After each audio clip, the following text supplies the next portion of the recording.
Hello, everyone. This is Martha Novak, and this is a show called Real Talk with Martha Novak. I'm awfully glad you're with us today.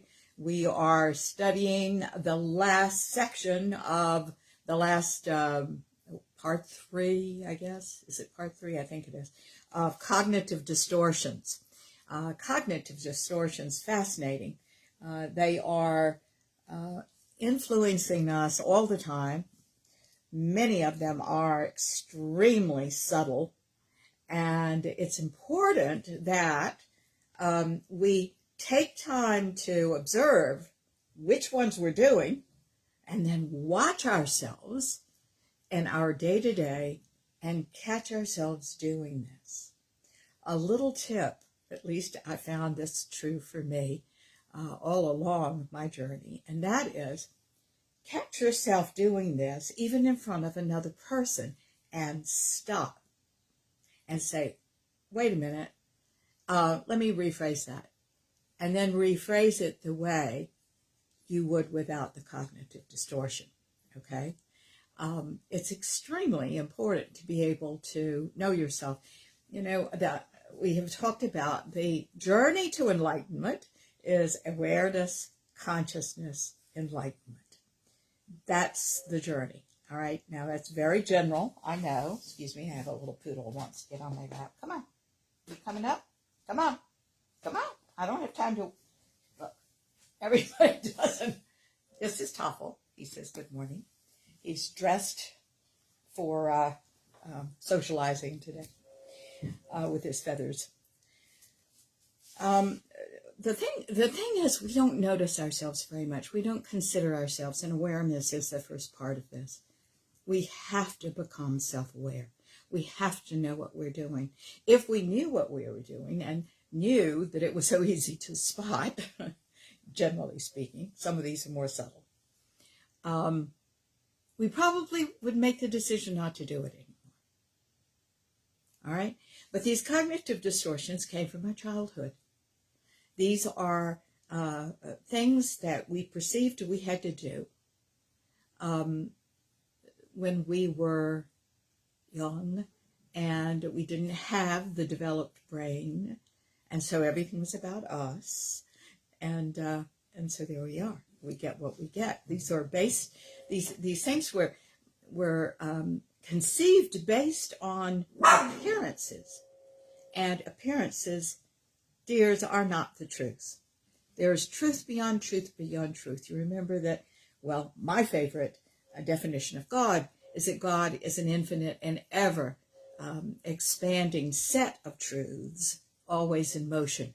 So there's always more to know about God. And because you are the aspect of God known as you, there's always more to know about you. It is the most natural process in the world. You know, I think sometimes that the time period that we came out of did us a grave injustice. And here's what I mean. Or maybe in part it opened us up too to what we're doing now. But I remember I came from a long line there are a lot of doctors in my family, right? My uncle was a doctor. And his greatest insult that he threw off on people, he did it to his own son, who is no longer with us, was, you need to see a psychiatrist. It was an insult, you see. We grew up in a time where we heard about snake pits and asylums and terrible things that were out there for us if we didn't live the straight and narrow. Guys, perhaps that did open us up in some bizarre backwoods way, backdoor way. But it also didn't do us any favors, because people, I think, are very afraid of energy work when it's the most natural thing in the world to have help opening up to your potential. Guys, what in the world? You know, why wouldn't you do a very gentle approach to your potential? I mean, I think it's just marvelous that you all are so interested. So thank you. I know I'm preaching to the choir here, aren't I? Now, let's just go through these things, again, I'm just going to mention them, and then we're going to leave off start where we left off last week. Number one was personalizing. We take things too personally, right? That's a cognitive distortion. Second one is mind reading, caring about what they think instead of staying within and putting forth your best. Number three, negative predictions. Number four, underestimating your coping ability. That's, by the way, why we have to keep cognitive distortions. Do you understand that? Because all of you are all adults. You have the adult mind. This is all about being emotionally intelligent. And when we doubt ourselves, when we haven't learned how to cope in that world, we underestimate our coping abilities, and that gives us full permission to pick up our cognitive distortions, which we think protect us. Actually, they just stop us. Good morning, Edward. I'm so glad you're here. And oh, there's my dear Becky. Hello, darlings. So glad you're with us today. That's just wonderful. And I see all our friends checking in. Thank you. I'm so glad you're here. Okay. Fifth one was catastrophizing. Guys, if you recognize that you do drama, and by the way, a lot of people don't recognize that they're very dramatic and they're doing drama. What was it that I heard recently this week? A tremendous drama was created around a whole bunch of things. You see, and the more of these you use for an incident, the worse you're going to feel. The harder it's going to be for your brain and your mind, the larger mind, to get out of the quagmire. You see, we can combine these. You understand that? We can personalize and mind read. We can personalize something that somebody said, spend all weekend long mind reading them, realize we have no coping abilities at all. We're going to have to quit if they're going to treat us this way, when they haven't treated us that way at all. It's misunderstanding. You negatively have negative expectations. I'm going to walk in and they're going to fire me before I can even quit. I mean, you can do this to yourselves. So it's not just these individual things. It's the combination that you have learned to use. Now, I have a big suggestion to all of you, and you'll hear this at the end of the show as well. My big suggestion is to write these things down, to realize which ones you're doing the most.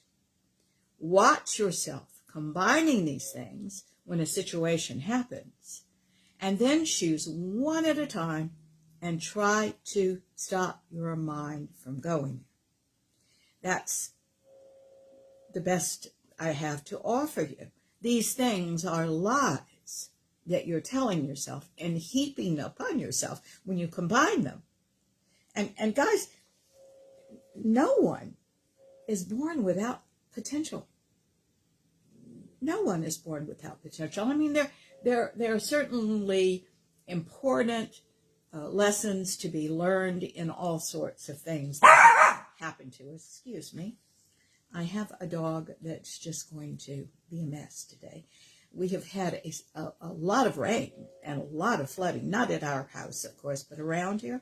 So and now it's a pretty day, and he hasn't been out for a walk in a week. So he's like bouncing off the walls. So I think that, guys, if you can start seeing yourself using these and just concentrate on breaking one at a time. I've given you some tips in other shows, and so here's a tip.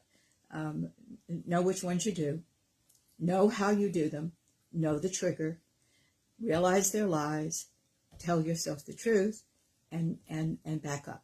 Do this if you can, if it is warranted in front of somebody. I think that's really important. I used to, years ago, now I'm talking about when I was a young girl, I used to be a people pleaser. I like to tell people what they wanted to hear, okay? Because I wanted them to like me. I guess these days you just kind of grow out of that. I don't know. I did a lot of work on myself back then too. But anyway, I don't care so much anymore. Back then I did. And when I realized I was doing that, I would boldface say to someone in front of me, "Excuse me, that was a lie. Here's the truth." And I would just flat out say the truth. Years later, I asked that man what he remembered of that. He didn't remember me ever correcting a lie.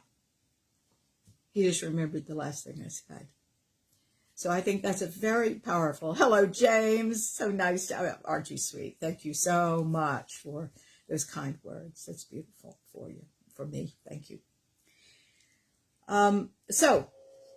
Okay, let's go on with our list.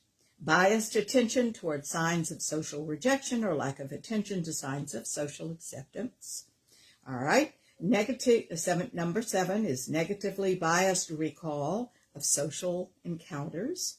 Number 8 is thinking an absence of effusiveness. You know what I mean by that. Somebody that just says, "Oh, you're just great," all that, stuff that we do, means that something is wrong. If they don't sign their thank you note, "love," you go, "Oh, what have I done?" Okay. Number 9, unrelenting standards. 10, unrelenting standards, of course, encompasses perfectionism, a little bit of OCD, need to be right all the time. Okay, that's not real. That's not human. And your human and your divinity is in your humanness. So we've got to make you real comfortable with just being real. Just being real in this moment. What a beautiful thing that is. Okay? That's on the trajectory for your goal, which is playing in those fields of your authenticity, which opens your potential. Okay? All right. Number 10, entitlement beliefs, that you are entitled. 11, justification or moral licensing. This is maybe a little explanation is necessary. This is someone who says, "I promise I'll be good. I'll give up drinking. Absolutely, we'll save our marriage. No problem." And then does that for a week and then feels justified to go on a bender because he's been good for a week. Things like that. Number 12 is belief in a just world. This is not a just world. And why would you need to make everything even and fair? You see, you're creating your life. Why don't you just go create your life? Trying to make everything fair and holding resentment and bitterness because it's not fair and you didn't get your share and this blah, blah, blah, blah, blah. It's just taking energy away from you're here right now. Apply your talents, learn what you need to learn, get out there and do it. Get it? Thank you. If you'll think of energy, I love thinking of energy instead of personality or the way the world is or anything like that, because energy doesn't lie.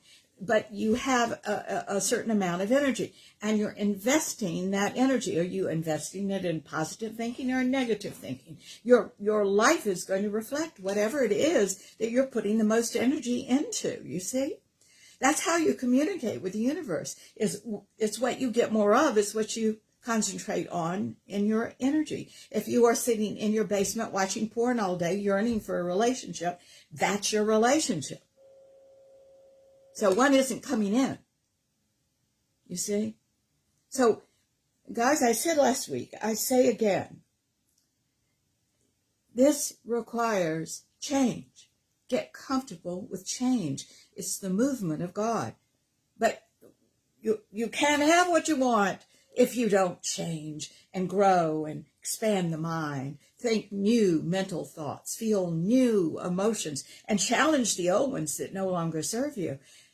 Physically do something different, and spiritually entertain new realms and new thought and, the things that we do here on the road to consciousness. Certainly emotional healing is part of it, isn't it? Because emotional healing frees you to grow the things that are good for you, just like any fine garden.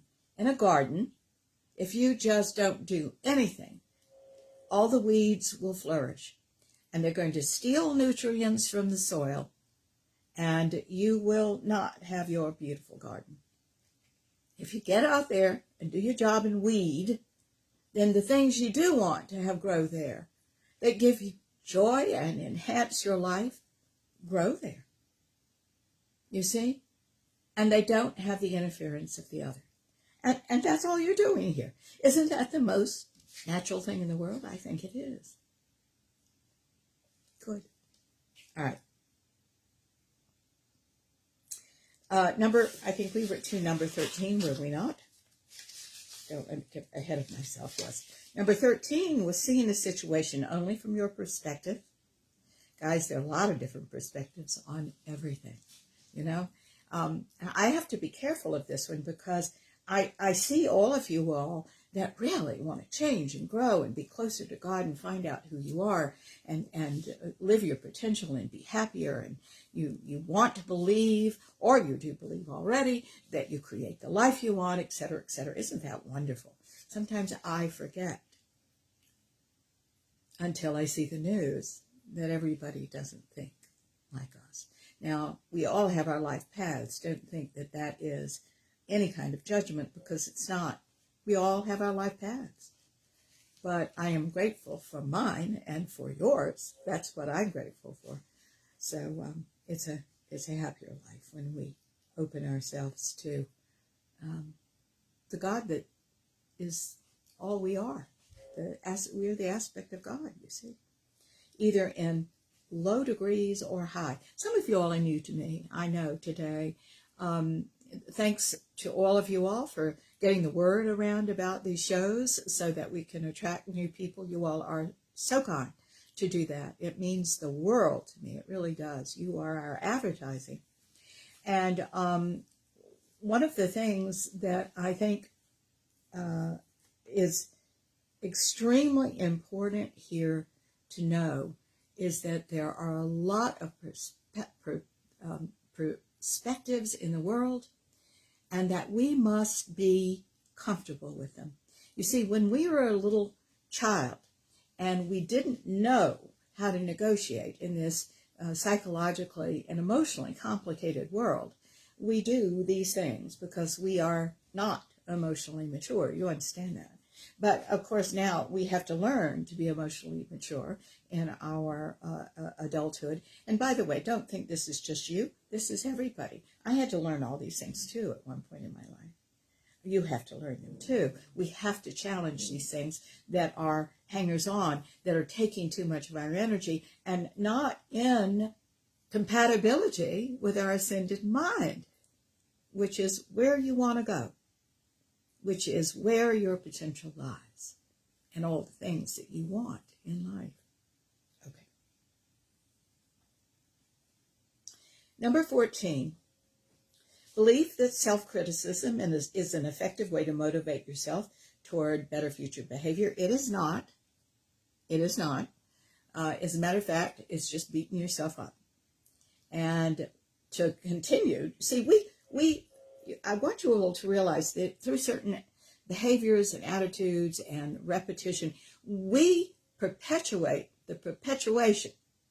What I mean by that is we're the one driving a lot of these things. We're the only one driving these things. No outside forces are driving these things anymore. We're doing these things to ourselves.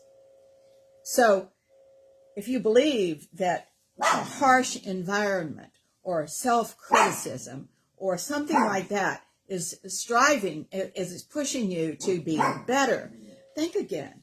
That's not true. What I said last week, I'm going to repeat, is that we are one cell when we are born, okay? After conception, we're one cell. A lot of information comes into that one cell about growth and change. So it either divides in its stress of all that information, or it divides. Interestingly enough, I don't know whether I said this last week, But those two cells that it divides into can handle all the stress that broke this one. But eventually the same thing happens to them. Stress, stress, stress, stress, information, information, and they either divide or die. If they divide, those cells are stronger as well, right? And can handle everything. All right, so that's how we grow. Congratulations. You are here.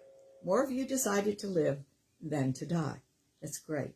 But the reason we have this at our baseline cellular experience, okay, how it translates into the world now is that we tend to go toward pleasure and away from pain. So here you are having self-criticism and throwing yourself into harsh situations and treating yourself harshly and never considering yourself. God knows what else people do, okay, a lot of them, too many to mention. If I work with you, we're going to find those things and we have to stop them because it doesn't serve you. But you got to find out why you're doing it. Did your mom and dad do it? Did who you were around do it all the time? Did somebody torture you like a brother or sister in your early childhood home and you formed opinions from that? And when you left the home because of a critical parent or a critical brother or sister, all of a sudden you feel like you need that criticism. It's subconscious. You lived on it. You survived with it when you were little. So now you're doing it to yourself. That's gotta go. Life is a lot easier and more effortless than that. One of the things I also want to say to all the new folks that are out there, and this is kind of a basic thing that we must say that is part of our program, is that God presents in two ways according to our understanding of God. All right? As the absence of itself or as the fullness of itself. The absence of itself is the ego child's mind. All right? The fullness of itself is the higher self mind. Your quest, your journey, your grail is to go from the ego child's mind, the fear-based self, to the love-based self of the higher mind. That's what consciousness is.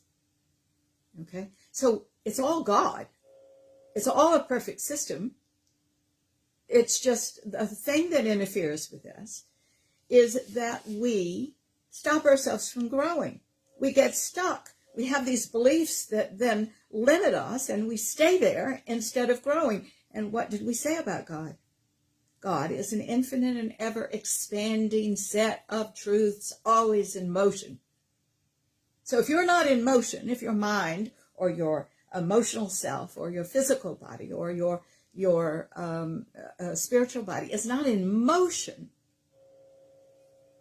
opening up, digging deeper, learning new things, I can understand why you're happy. This is how we get depressed. You see, this is why we get unhappy and depressed. Because we're just not doing the natural thing. Now we learn, guys, I give you full credit. You have a real good reason for not doing it. You learned it, okay, when you're a childhood. But you're not a child anymore. And you are listening to this show. And you're reaching for something else. So let's dig out those things. And for yourself to have a happy life. And realize that you have the power to create the life you want. Please go back and listen to shows. There are many shows, radio shows I've done, they're all free, on creating the life you want. I've written a book on it's called The Life You Want. I was looking around on my desk to see if I have it here. The Life You Want. It's about 3 really important aspects of living well. One is who God is, because we've got to come out of the childhood idea of who God is, right? The old man on the throne concept, right? Who is God? And who is God in relation to you? And we have to challenge some of those old Judeo-Christian beliefs that told us that God was a fearful God, a fearsome God. I do not believe that's true. I don't think there's anything in that energy but love. Okay. I'm sorry. We have now Schnitzel, the cat. Those are the whiskers you see. who seems to want to. He's always wanted to be a part of every show. So, okay.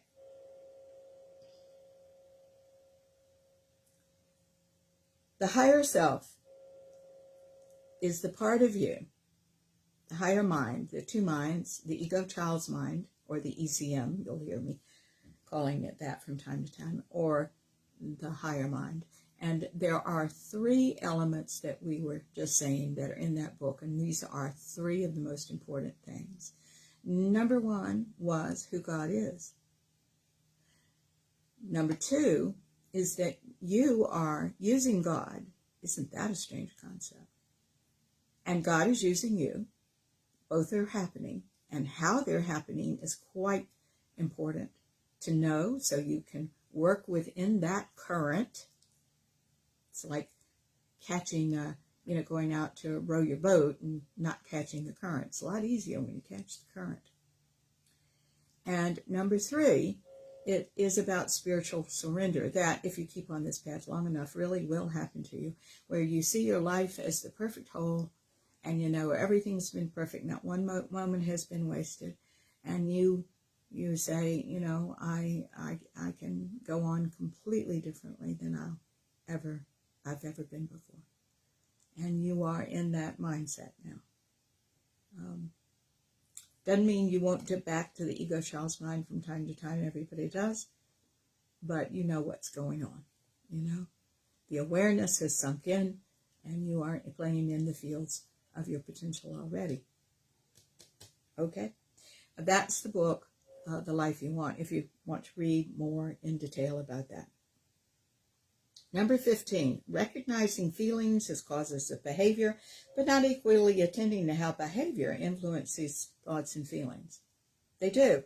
Every single time you give in to one of your issues, you entrench that issue, and you tell yourself in a subconscious manner, which is why it's important to acknowledge that you sometimes don't know these things, that you've got to do it that way from that point on. Do you? No. All right. All or nothing thinking. Boy, do I see that black and white thing all over the place a lot of times with clients. Nothing's black and white in this world. Shoulds and musts. Oh my God, if I was going to choose one thing on this list that sabotages people more than everything, it's shoulds and musts. I should do this. I should do that. I must do this. I must do that. What an incredible burden. It really burdens you. Why isn't it all right that you don't feel like going to the gym right now? Why isn't that all right? It's all right with me. Should be all right with you. We should all be okay about it. That's a good should.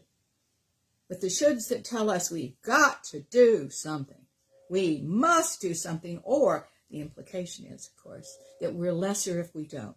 See, that's the problem. Behind every one of these that I mentioned and those that we're about to study, there's a self-attack. You're no good if you don't do that. That's insane. That's crazy. We all do it. That's our insanity, okay? But what does it imply? If you say, I should go to the gym right now. Oh. Okay. What that says in actuality is, in this moment, I do not feel like going to the gym. There is no implication on your life. There's no implication that you're lazy. There's no such thing, by the way. There's no implication about any of that. It just means right in this moment, I don't want to go to the gym. We persecute ourselves with these self-attacks that we don't even know are self-attacks because we've been doing them so often, right? So it's extremely important to wake up. Wait a minute. That's important to me because I'm self-attacking. I'm going on and doing something else. I'm calling myself lazy. I'm saying I'm comparing myself to other people who are in better shape. I am and finding myself lacking. I've been like this my whole life. You see? That's a self-attack. Guys, life's complicated enough without running with scissors. Don't do that.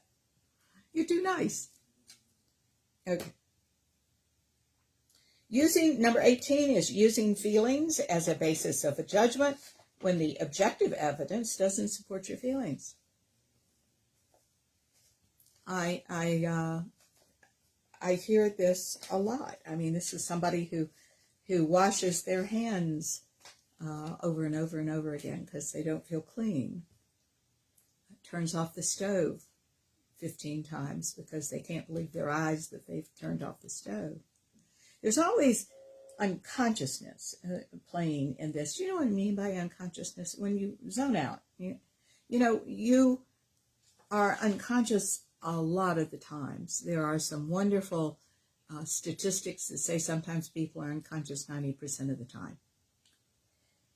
I can prove to you that's you because you get in a car and you drive without thinking about where you're going, what you're doing every minute of the time. You're not thinking about driving every minute. You're thinking about what the kids are doing at school and what the dog's chewing up at home and et cetera, et cetera.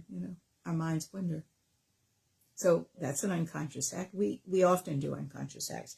So coming down to this, when someone has feelings as a basis for judgment that against all objective evidence, you are not there to participate in the moment. You see? Now, you've trained yourself not to be there. Something was scary in the past. I get it. I am so sorry that happened. But the whole point now is to wake up and realize we don't need to do that anymore. We're perfectly capable. And you've got to understand that sometimes we coaches really delve into the side of, well, here's what to say. Here's how to cope with that. I have a friend, for example, who is trying to get out of a contract with a real estate agent, and wants to go with someone else. Excuse me, Toffle, you must stop. Oh, hey, Toffle. Michael, could you be kind enough to call him? The magic voice. I hope you'll go. He's just standing there going, no, I'd rather bark with Mother in the radio show. He's not coming, but thank you. Oh, he did come. No, he didn't. No, he's here, honey. Don't you love what goes on in our household? We are normal. That's for sure. Okay.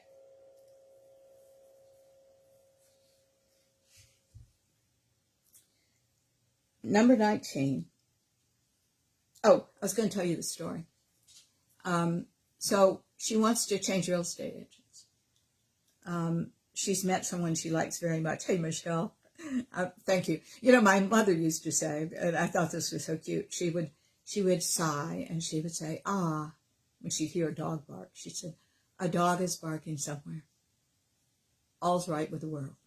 It was like, okay, this is normal, all right? When the dogs stop barking, that's when we worry. So when I grew up with that statement, a dog is barking somewhere, all's right with the world. So that was a lot of comfort to me. I still feel that way. She said, I'm just going to go on and call this agent and try to get out of this contract. And I said, please don't do that. I said, I want you to call the person you want to be with and talk to her about this, because this is a small town.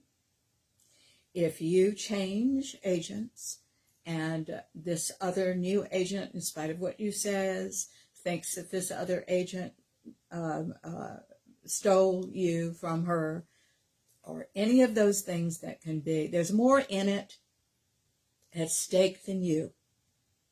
And who's going to sell you a house? So find out the honorable way to do this. And this is what I mean. She often goes with her feelings. It's another example of this, because OCD is not just an example of this, where you just don't think outside the box. You don't think, wait a minute, there are other people involved. It also has everything to do with what we said earlier, where you only think about yourself. You're not thinking about things from other people's perspectives. So I think it's very important that she call the new agent. She says, I want to make this change. How do I go about not hurting anybody's feeling and making this an honorable thing to do? Okay? You understand? So there's just a lot. And these things all, are woven into a tapestry. By the way, that tapestry is known as you. And now we have to look at all the bits and pieces and keep the threads we want, pull out the ones we don't want. Okay. Number 19, basing future decisions on sunk costs. I've known people that stay with therapists and mechanics and everything else in the world because they've invested so much in them, they haven't gotten a damn thing out of it yet. Isn't that weird? I mean, if you're not getting your money's worth, you need to leave. But we say, oh, but I've invested so much time and energy in this, you see? Number 20, delusions, holding a fixed false belief despite overwhelming evidence to the contrary. I met a man years ago, years ago, that thought the Holocaust was a hoax. That thought walking on the moon was a hoax. It was bizarre. Talk about different people's perspectives, And I only saw him that once. He was a friend of mine, and I thought, oh, Lord have mercy. All right, number 21. Assuming your current feelings will stay the same in the future. Actually, here's the thing, and here's a good should. They should not. They should not remain the same. You should be reinventing yourself. Thinking new thoughts, doing new things, learning something brand new, and feeling differently about things. Very important.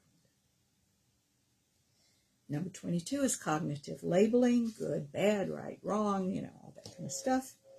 23, the halo effect, perceiving high-calorie foods as lower in calories if they're accompanied by a salad. French fries with Diet Coke, things like that. Okay. Minimizing, that is, minimizing your accomplishments, in your own mind. And magnifying, exaggerating your accomplishments. It's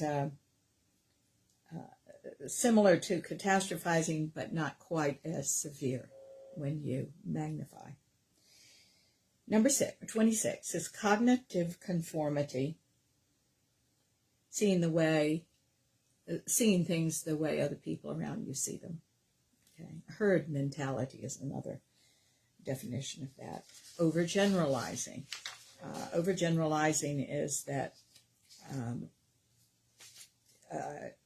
if you want something done well, you should do it yourself. Okay, is that true all the time? I should say not. There are times that we all need help, and somebody else is just as capable as I am at doing things. Okay. We slap something on. All television is bad. Really? Really? I had a client like this. She had several children. And she got that from her mom, whom I also know. All television is bad.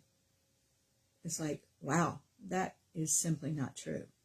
I know for myself, had you not exposed me to television and a lot of theater and film and everything, I wouldn't do what I did, because my journey was through acting and directing and producing things. That was my journey to be where I am today, wherever that is. And guys, you can't just put pronouncements on things. Watch yourself doing that. 28, blaming others. Blaming is a very bad habit. Sometimes it runs in families. Do you have a belief you always have to be right? I'm going to tell you, nothing is more unappealing than having to be right all the time, instead of just talking about things, all right?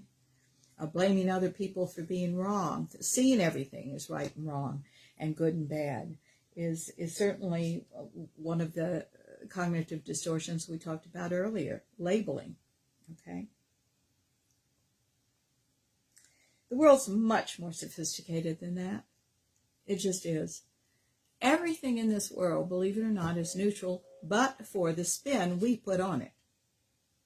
And you are responsible for that spin, thinking negatively, thinking positively, working through the negative to the positive, because sometimes things are works in progress, like grief.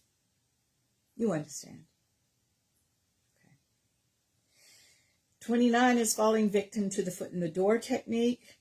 This is a manipulation when someone makes a small request to get a yes answer, then follows up with a bigger request. People are more likely to agree to the bigger request than if only that request had been made. Okay, number 30, falling victim to the door in the face technique. When someone makes an outlandish request first, then makes a smaller request, the initial outlandish request makes the smaller request seem more reasonable. Now, guys, I know I'm throwing a lot at you, and the reason I am doing this is because we are kind of doing a review and giving you a little bit of the tail end of the cognitive distortions. Certainly go back and listen to the radio shows that we've had, 3 of them. 3 of them before, yeah, I think it was 2 before this, and this is the 3rd. I'm also going to say that this is from an article you can find on the internet. It's by Alice Boyes, B-O-Y-E-S, and it's called 50 Common Cognitive Distortions. I believe that's the name of it, am I right? 50 Common Cognitive Distortions. A giant list of ubiquitous cognitive distortions. So, there you are. So what you can do is have it in front of you. Now, keep in mind, I always prefer reading, but I'm saying an awful lot of important things about these things and giving you some out-of-the-box thinking about each of these that are not listed by Alice Boyes. We have different ends, don't we? She is a PhD psychologist. I believe she's a psychologist. I think she is. Hang on a minute. I should give her due, God bless her, because I've used this a lot. Alice Boyes, yeah, she's just a PhD, translate principles from cognitive behavioral therapy and social psychology into tips that people can use in their everyday life. Good for you, Alice. I think that's great. But what this show is about is trying to get you to think beyond everything, okay? Trying to understand us as deeper and more conscious human beings.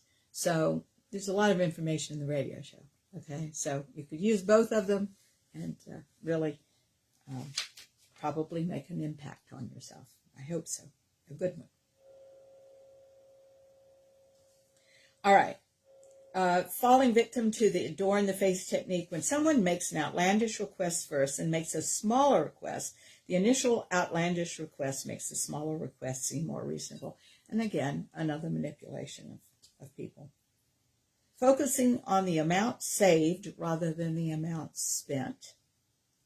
For example, focusing on the amount of a discount when you buy an item instead of saying, I really shouldn't buy this right now. I want to buy a house, right? 32, overvaluing things because they're yours. I know a lot of people that are insecure that do this, and certainly narcissists that are insecure do this. They overvalue things because they're theirs. They have the best. They do the best things. They have the best workman. They have the best contractor. They have the best hairdresser. They have the best everything, right? somebody's either good or not. It isn't because it's yours, you see. That shows your insecurity. And you're not insecure. All right. Number 33, failure to consider alternative explanations. Number 34, the self-serving bias. The self-serving bias is when people's tendency to attribute positive events to their own character, but attribute negative events to external factors or other people. And sweethearts, we're all light and dark. What is there to be ashamed of? It's what you do today. It's what you do today. In my advanced class is a very deep class, and yesterday it was a tough class because we heard about a man who had killed an animal. I'll go with you anywhere, but I sure do hate hearing children and animals get hurt. But, my job is to go with you into those memories. And what we wanted him to wake up and realize is we've all done things in the past. Animals have run under our cars. We've been too tired to stop, But here's the thing. You can't do anything about that animal. That animal's been dead 40 years. You can do what you can do today. You can stop on the road when an animal isn't quite passed and put a blanket over him and rush him to the vet so they can euthanize him if they cannot save him. You can drive more carefully.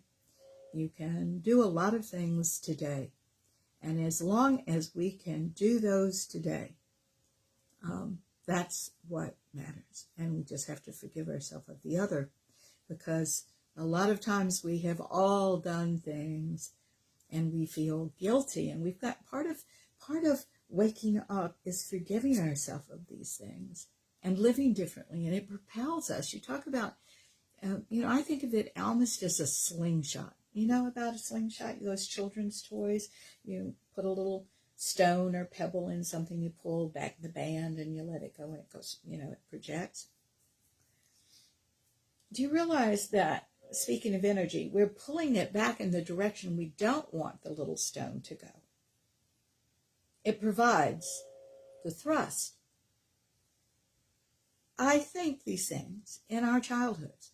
I think these things that we've done in our lack of attention to self and our not knowing and our self-loathing, perhaps, when we were younger, are healed tremendously when we realize that they are providing the thrust for us to go into fully the highest self.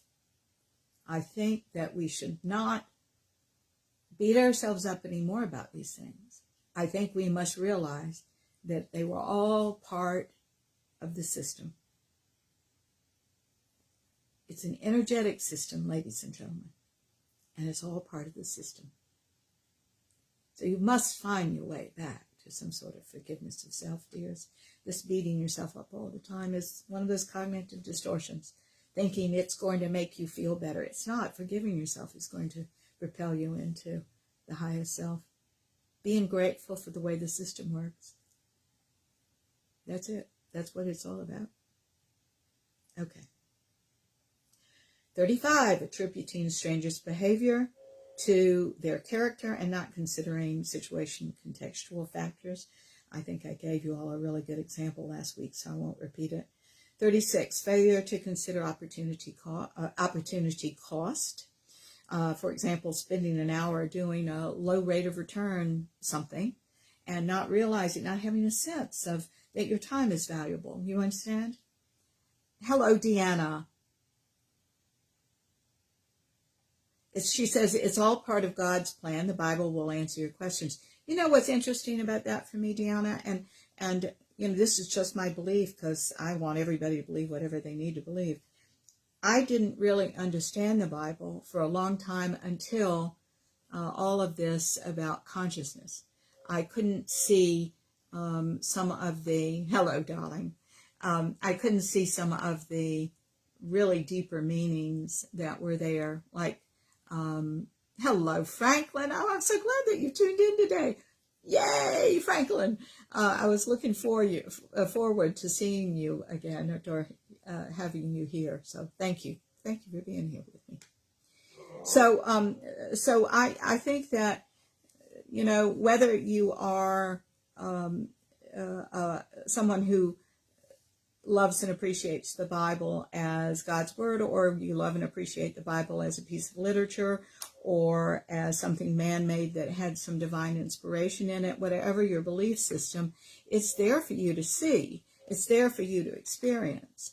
But I'm going to tell you now, the more work you do on yourself, the more you'll see what it's doing and what it's saying to you. So that's what I feel about that very strongly, because it was my own experience.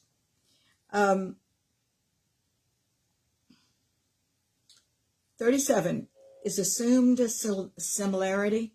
You know, we offend a lot of people when we send things out on the internet and assume they feel the way we do about something they may not at all. So don't assume, darlings. Do have good conversations with people, even people that don't believe as you do. 38, in-group bias. Yes, thank you, Deanna. In-group bias, the tendency to trust and value people who are like you and who are in your circle, and more than people who from different backgrounds and different walks of life and different races and that kind of thing. 39, you don't know what you don't know. Isn't that a good one? That's the truth. Guys, you know, one of the reasons that consciousness and enlightenment is called an esoteric journey is because we are always finding out what we didn't know. It's the most brilliant thing. You know, when we're in our sessions and we're talking and we're going to deeper and deeper levels and I'm asking questions, and all of a sudden you go, oh my gosh, I've never seen this before in my life, but here's what happened and here's what I did with it. I see it, I get it, I own it. You have to own it. And it frees you. It's the most incredible thing. That's why cognitive therapies work, you see. Okay. Number 40, the tendency to underestimate how long tasks will take. And number 41, the belief that worry and overthinking will lead to problem-solving insights. They will not.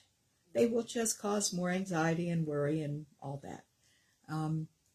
All the solutions, all the problems, and all their aspects are in the ego child's mind. The true solutions that are right for all are in the higher self mind. So guys, staying in the ECM, ego child's mind, and overthinking and worrying and projecting in the future and all that kind of stuff, by the way, based on the past, so it's really the past, is not productive. Now, I'm all for, if a problem presents, before I find a solution, I'm human and I'm going to worry about it. But only for a short period of time, because I'm going to try to get right immediately where the solutions lie. And I hope you will too. Yes, Franklin, I'll pray for that for you. Okay? Let's hope. I think it's a wonderful idea. Work on yourself, sweetheart. Get yourself to be a good partner. Okay? And then, you know, and then you should have what you want. Let's go into the new material. Number 42 is biased, implicit attitudes. Let me read you what Alice says about this. Psychologists use a test called the implicit association test to measure attitudes that people subconsciously hold. Results show that people subconsciously associate fat with lazy, for example. Okay? It's useful, she says, to be mindful that you are subconsciously, because everybody does, holding biased attitudes. And then you can consciously correct them. But we've got to bring them to consciousness. We have to have you realize, I'm doing that, okay? Let me tell you what I mean by lazy. I knew I was going to get to this, so I didn't tell you when I said I made a cryptic remark. There's no such thing as lazy. Guys, if you, thank you, Franklin. If, my sweeties, if you realize that everything is energy instead of personality, everything is energy. The energy is always moving and showing us something and that kind of thing. You'll realize if it's all energy and you call yourself lazy, let's break it down energetically. It means you want to go there and you're not doing it. You just stay here or you're going over there. So, is that really lazy? Are you indolent? Are you just not going to do it? No, you're doing something. You're just not doing what you want energetically. Does that make sense to you? I hope so. You see? So our parents who say, clean your room, you're lazy. They want us to clean the room. Are we really lazy? No, we would rather use our energy going to see our friends. So this whole concept of laziness, that's not even it's a word, but it doesn't mean anything. What we do to fix all this is to find out where your energy is going and why it's going there. And if you have a good reason to go there. I say go there. But if you don't have a good reason to go there, let's find out what that's all about energetically. Let's find out what the issues are around that. So we can align your energy with your highest purpose and your highest self and what you want. Go get it. So I hope this helps your understanding, because it's just, all lazy means is that you're taking your energy, investing it somewhere else. It doesn't mean you're lazy. It means you're tired. It means that something else is more important to you than what you think you should do. You understand? I hope.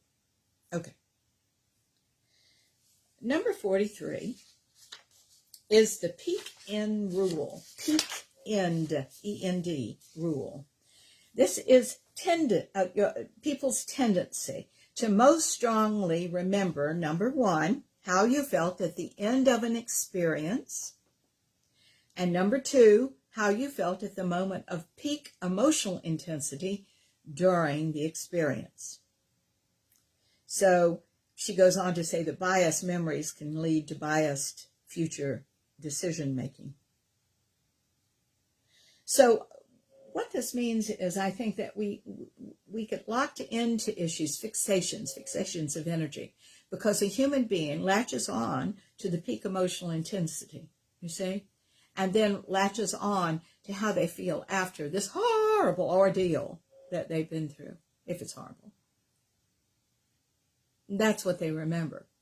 So they're really fearful about investigating this, going back into these memories, doing it again, finding out what could have been done differently, who was right and who was wrong in terms of the child's mind, because many times the child will turn everything on themselves.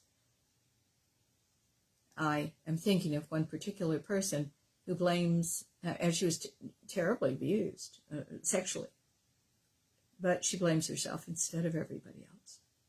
She's just started her work, so we hope for the best.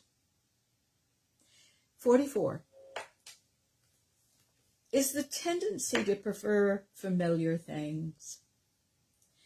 Familiarity breeds liking, she says, which is part of why people are loyal to certain brands and may pay inflated prices for them instead of switching. But this is also why we boomerang back into the ego child's mind. You see, the ego child's mind has a structure. All this is part of a structure, of an ego child's mind structure. And every week, if you work with me in sessions, and certainly here we are in a radio show, we take a wrecking ball to that structure in some way, trying to bring to consciousness what you might be doing. Certain things fall away. Certain timbers, certain mortar, certain bricks fall off, and we remove those things. But you quickly rebuild the structure. I was so proud of one of my clients, I think it was 2 weeks ago, that said, I saw myself rebuilding that structure. I love that. That's marvelous. That's being very conscious. Look at what I'm doing. You see? Hi, baby cat. Okay. Okay. Thank you very much. Don't do that. When I gesture, my little cat Schnitzel catches my arm, thinking, oh, let's have you pet me instead.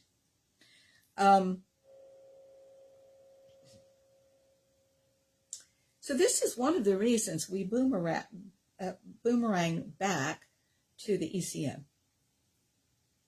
You know, I often say to people, was your childhood really that good? Don't want to hang on to it like you're doing, right? That actually just doesn't matter, because here's the thing. Because human beings prefer the familiar without, by the way, waking up in consciousness to see what they're doing, you will prefer the rocky waters because you've negotiated through them before, because they're familiar, and because they remind you of the past and any little fragment, little crumb of good times mixed in there. My metaphors are mixed. Sorry about that. The fact is, sometimes you can't even entertain the idea that there's smooth sailing without the past. That there is a whole experience for you in present time that has nothing to do with the past at all. That you brought forward the things that you know and learn, and you're grateful for them, but a lot of this can be let go of.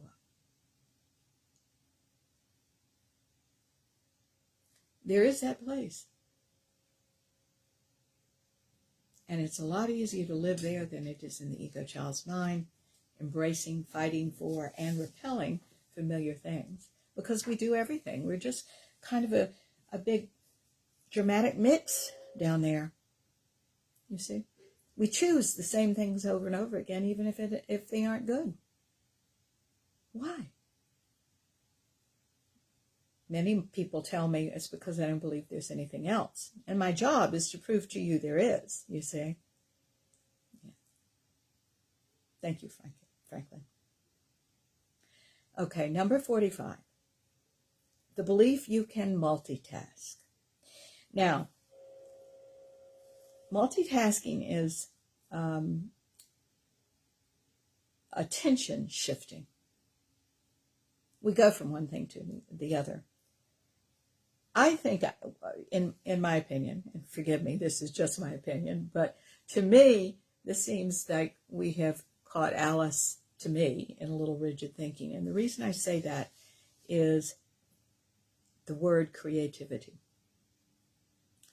Creativity doesn't come to you. True inspiration doesn't come to you linearly. It's not like you can make a plan for true creativity. You get a piece here. You get a piece here, you get a piece here, get a piece there, a piece there, piece there, piece there, piece there.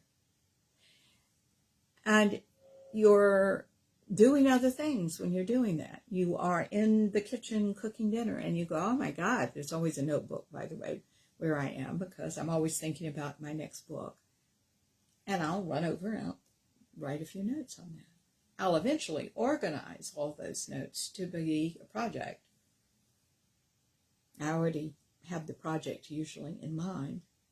And all of these are bits and pieces of that. So I think that multitasking and attention shifting, the way she means it, I understand. It is part of the ego child's mind. But there's another thing that you're doing if you are creative that's quite different and quite natural. And if you try to focus in on just one thing at a time, you're doing yourself a disservice. Does that make sense? Thank you. I'm getting a lot of attention for that. Thank you so much, darling, for the hearts and the thumbs up. I think it's really important to realize all of these things are relative, And as I said last week, some of these things are, how do I want to say this? Some of these things can translate into an ego child arena and a higher self arena. Do you understand? Here's one of them. How are you using this? Are you using it to the ego child's mind? Or are you just ADD and all over the place all the time? Well, then we need to do some work on that. But if this is the creative experience, then, my heavens, use it well and go into it. This is Schnitzel's chin. Okay. You know, you might ask yourself why I don't shut the animals out. We are in an open house, and I am in a loft. And so we are, oh, here we go. I'm so sorry. I feel like, you know, that thing that you see on the internet where that woman is zooming and the cat's butt is in the picture. Oh, anyway, it's just what it is. So it's an open floor plan and everybody comes by, you know. All right. Number 46 is failure to recognize the cognitive benefits of restorative activities and those that increase positive emotions. For example, there's a woman that has struggled with OCD. She's so much better, it's unbelievable. But she has been a client for many years, and she used to say that anything that was life-enhancing, like doing something fun with her husband, just sitting around laughing at things, reading a good book that, you know, involved her was a waste of time. She thinks, she used to think naps were a waste of time. This is what Alice Boyes means by this. You must recognize that you need to be restored. This is particularly true, and you've heard me mention earlier in another show about introverts and extroverts. Introverts are people that get energy from being alone, and extroverts get energy from being with people. I always have a lot of fun when I'm lecturing on this in business because I say, what do you think I am? And they all say, oh, you've got to be an extrovert. I am the biggest introvert you've ever seen in your life. It doesn't mean I don't love people. It means that when I have an extra hour or two, I am very much to myself. I'm very introspective. I don't even listen to music. I don't put anything on that can distract me unless I'm working, at which time, you know, because I write fiction and nonfiction, but because I'm enjoying writing fiction right now, I like to listen to dialogue, you know. Otherwise, I'm quiet. I like the quiet. I like to read, too, and input. You're continuing to do the cat thing behind me. All right. Whatever restores you is really important. And you keep in mind in this introvert-extrovert thing that, let's say it's a scale from 0 to 10.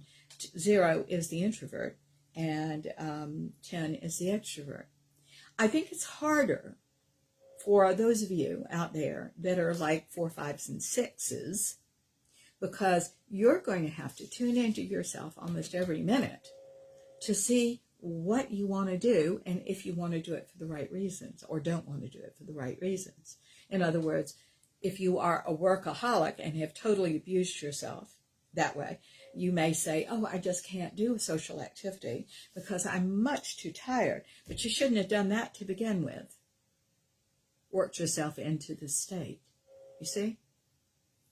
And you're using this to soothe yourself. That's not a good excuse for anything.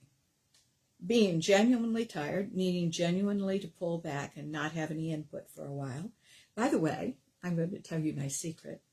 Once in a while, I'll have a low input day. Do you know what a low input day is? Of course you don't, because that's my vernacular. But anyway, low input day is when you don't let a lot of information in to you. In other words, you read, which is slow input. You don't turn on the television. You don't turn on the radio. You don't talk to anybody that will give you fast information. You just It's just very little information. And you have a day like that and you feel like, wow, I'm really okay now, Thank you, Franklin. I have to work on 2 things that are, okay, great, Franklin. I'm delighted that you are seeing that. Good for you. Good for you. Okay. Number 47 is positively biased predictions. For example, expecting that if you sign up for a 1-year gym membership, you're actually going to go, even if you've never gone in the past and don't want to do that. Now, I did that for a couple of years, about 40 years ago, didn't get me to the gym. Guys, you have got to realize that there's something here called, and I don't think anybody realizes what this is until they wake up and realize what this is. Consideration of yourself. Am I really going to ever get gym clothes on, get in the car, and go work out? Number 1, work out. And number 2, move my body. And number 2, do that with other people in the room that I have to talk to and interact with. Am I going to do that? Well, my answer is always going to be no, I'm not going to do that. It's going to save you some money if you realize that. Okay? And it's not just about the gym, it's about anything. Guys, we spend too much time comparing ourselves to other people. And I want to put on the table that you're wired a certain way. I have a whole program on this. It's called the Learning and Communication Sequence, or LCS. You can read about it on the internet. This means that you are wired. You have 3 intelligences here that I work with for the LCS. There are other intelligences. There's a marvelous article on the internet called The 8 Intelligences. I've done a radio show on that. That's great. Not really talking about that right now. This is the way you communicate. This is the way you take in information. You do it mentally, you do it emotionally, and you do it physically. And you are a combination of those things. My husband, I believe, is a feeler, mover, reasoner, but he's very high in all of those aspects. I am a reasoner, feeler, mover. I am not high in the movie aspect. It's very low, but I'm high in the other 2. All right? These things are your talents. These are what you do with these things. My husband makes a marvelous decision right away, and he acts on it immediately. Okay? I am the last person to act on anything physically. If there was a fire in the room, he'd be on it. I'm over there in the corner going, oh my God, look, there's a fire in the room. Oh my God, there's a fire in the room. What do I do about it? Like hitting the emotional thing, right? And then I would try to find a bucket or whatever I'm supposed to find. Your combinations of these things. You're only one combination. I think it's genetically encoded. It's who you are. It's what you do in a 1, 2, 3 order, although it can be very fast or a very slow order. You could always see this when I was dancing because, man, I knew I was an actor in the theater, and I'd be doing, let's say, a Molly Brown or something like that, and I would, I'd know how to wrench every bit. I knew what the author was, first of all, doing because I'm a writer, and that was very intriguing to me. And I loved the sound of the dialogue and why it was written a certain way. I knew how to wrench every bit of emotion out of a scene. I could do that part. And then I'd go to dance rehearsal. And I was the star of the show. I'd be standing in the back of the room behind all the chorus men and women who had much higher mover aspects than I did. And who sometime, if they were movers first, we call it a reigning mover, that was their language. Movement was their language. But it's not mine. Mine is third and low. So I'm in the back of the room. I'm writing down so I can understand with my reasoner. I'm writing down step, ball change, step, ball change, step, ball change, ball change, ball change, or anything else. And then I'm saying, well, can you dance that for me and let me watch your emotions to see what I should be feeling as I dance? Because it's just foreign to me. Physical stuff like that. And then I could do it. I'd go home and work for, oh, excuse me, dog, again. I'd go home and work for hours and come back the next day and I could dance. So, guys, if we are all unique versions of this in some way, what the hell are we doing comparing ourselves to anybody else? And who has the right? I remember an old story about Arnold Schwarzenegger who, when he met, I believe it was Emma Thompson, grabbed the little, what do you call it, the love muffin around the middle and said something about it. Hell, I'd deck him. I don't care who he is. You know, how dare you do that? How dare you do that?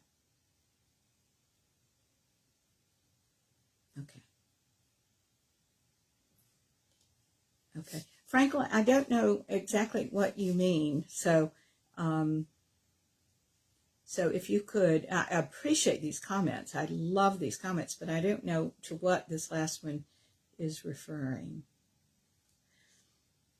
There is a delay. All of you all need to know there is a slight delay when you write these things in getting to, oh, good, Franklin. He said he prays every night. That's wonderful. That's great. Prayers matter. Okay. There is a CD that I made. It's called Prayers for Real Life. You can find it on our website, marthanovak.com. Prayers for Real Life, I think, has helped a lot of people. I hear it. And what these prayers are, as you can see, you can pray from the ego child's mind, which believes in lack. And that means you get more lack. Why? Because you're praying from lack, you get more lack. That's how you communicate energetically with the universe. So what if you have a prayer that helps you communicate from your highest self? That's real. You get something else. And this Prayers for Real Life not only are some marvelous prayers for all walks of life, but they're also prayers to help you know how to structure your prayers a little bit better. So you all might want to look into Prayers for Real Life. It's on my website under something or other, what products or something like that. Guys, one of the reasons that I have books out there, one of the reasons I've made some CDs in the past, thank you, Franklin. One of the reasons I do a radio show, and the other reason that I do a lot of lectures, and another reason that I do the sessions, is because there's too much information to get to you in any other way. There's no one venue I can get all this information to you. You understand that? There's two. This is vast. This is consciousness in every walk of life, and every walk of life has infinite varieties of everything. So the reason that I put out a lot of these things, and the reason that I have them on posted on my website at very low prices, are so that you can get this information, because I can't give it to you any other way, because it's just too vast. The people that are in my advanced class that have been with me for 22 years are listening to these shows and reading the books and doing everything too. So it's a way for you to really imbue yourself with this higher thought and information that will be life-changing for you. So just want you all to know that. I'm not just somebody who's out there trying to sell a book, although I'd like you to buy the book or like you to buy the tape. It isn't really about that. It's like, this is the best way I know to get this out to you as well. So we both benefit, don't we? Okay. Number 48, we've got 10 minutes left. I can do this. Is cheating on your goals based on positive behaviors you plan to do later. Like overeating today, so you're going to plan to start a diet next week. The interesting thing is often the planned behaviors don't happen.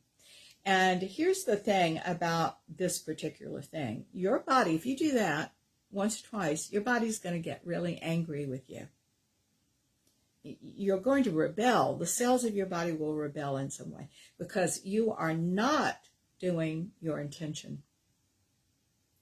Better to just stay in the moment, do what you're doing right now, and again, get over some of these cognitive distortions, challenge them, and see if what's true for you. Okay. 49. Repeating the same behavior and expecting different results, or thinking that doubling down on a failed strategy will start to produce positive results. For example, expecting that if you nag more, your partner will change. No, your partner's just going to tune you out. And it also makes the partner feel unsafe, and you're creating an unsafe environment for your relationship. You understand? That means you can speak up, but only once. Make sure they get it one time. That's it. And then if they don't do it, they don't want to do it. They don't see any value in it. Why isn't that all right? Okay. Franklin, I think that's very sweet and dear of you. I would rather you not write it on the radio, okay, because everybody sees these things. If you want to write me in person on my email, you can certainly do that. Or I'm sure you might have a local man or woman that you trust who is a preacher. But on the radio, guys, I am talking to a variety of people, and I'm trying to give you as deep information, whether I'm talking to you in person or like this on the radio, or I've got you on the phone. I'm trying to give you information that will help your life, but I'm not trying to get too detailed because I respect your privacy. So I'm trying to go just as far as I can go, but not too far, All right. So do understand that I get it. If you want to have something that you want to talk about, I want you to be circumspect about what you post to me in this format. Okay.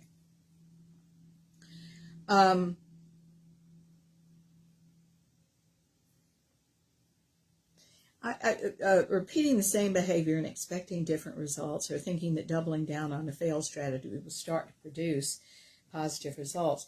I've seen this also in business. I'm going to give you another example of this, and that is, so someone is ready to launch something new in business, and they launch it, and it's not working. And it's a struggle, and it's hard going, and they may even have some criticism or whatever. They're not getting results they want. Do you know that's the most dynamic and creative time to redo? That's a great time. What we can do, though, is go into this, and we'll just say, no, we got to do this. We got to get out there. And all the market is doing is telling you it requires a change or several changes. It's a different use of your energy, guys, don't you see? But if you're in that ego, child's mind, it has to be right. If you're afraid of being a failure, you're afraid to be wrong, you're going to embrace that and push through, and it's not going to serve you well. We have to be real flexible, especially in this market now. Oh my heavens above. This is the time that adaptability and flexibility are going to see you very well, and thinking energy and doing something else other than the same old thing. And number 50, which is our last one, 5 minutes, I can't change my behavior. I can't change my thinking style. That's somebody who is filled with the negativity of I can't. They're confusing the ego child's mind with who they really are. Do you understand? The ego child's mind is not who you really are. I've heard it described as the false self. I think it is not your potential. That's what I think. I don't think it's necessarily false. I think it's very important because ideas that are in the ego child's mind, like I can't do anything, I can't change my behavior. If you will go on a journey to see that you can change your behavior. Oh, if a client ever says to me, I can't change my behavior, I write down as an access key, I don't want to change my behavior. And we're going to investigate that for a few weeks. What do they like so damn much about what they're doing? What do they get out of that?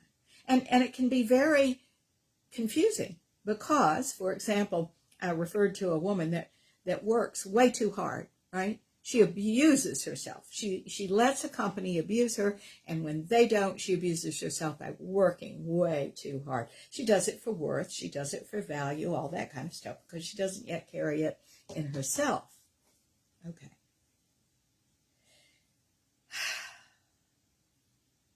So I go after that.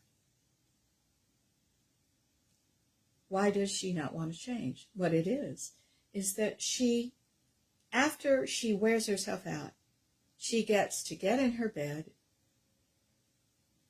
play on the computer, her games, or watch TV, curl up with her dog.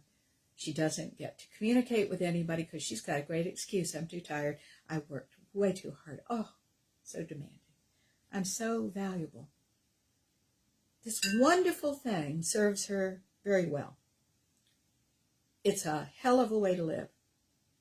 And if you get older, you're going to find it's going to leave you lonely and terribly tired. So, she's in the process of changing that, I'm happy to say. And I hope you'll be in the process of changing all of this. Now, again, I would love for you to print out Alice Boyd's article, for you to choose one that applies to you, for you to watch yourself all week in a very conscious manner to see if you are using it. And if you are using it, do something else. For example, with mind reading, all you have to do is be mature enough to go and say, could you tell me what you meant by that? Instead of trying to mind read what people meant by that. You see? Personalizing. Go and ask them what they meant by how you took it. You see? Most of the time, it's not about you at all. Guys, I love you very much. I am taking next week off. The following week, we're coming back with quite an interesting show that I hope you'll join us for.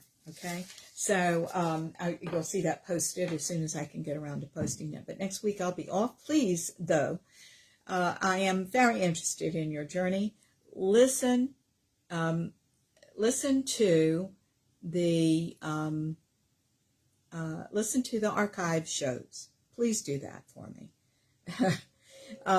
Actually, I'm more of a peak performance coach, Michelle. I'm a potential coach rather than a life coach. I think a life coach is a marvelous group of people that's franchised, you know, and I'm not in that.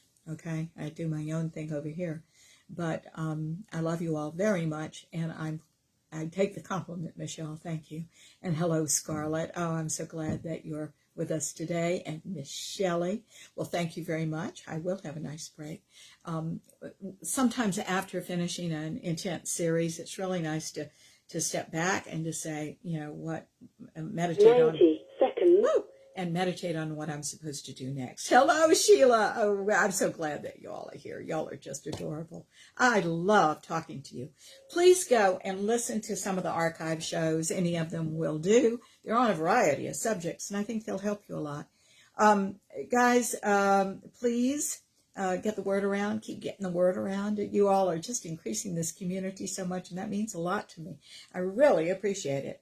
And I just get thrilled when I see new people coming in. They do tell me that new people are coming in throughout the week, and I'm just delighted. I celebrate every one of you and all of the new folks, too. All right, guys, we're going to ask now, dear God, please lift off whatever these people need to transcend. We ask them to go now deeper into who they really are, the authentic being known as them. We thank you so much for their lives here and their ego child's mind and their divinity and everything. We thank you for their journey, and each step is sacred and magical. Thank you for all of this, dear God. And we say this prayer in your name, in the name of the Ascended Masters, our love-centered guides and friends, 10 seconds. and each and every person listening to this show. And so it is. Amen. Okay, guys, have a great one. Stay well and healthy out there, all right?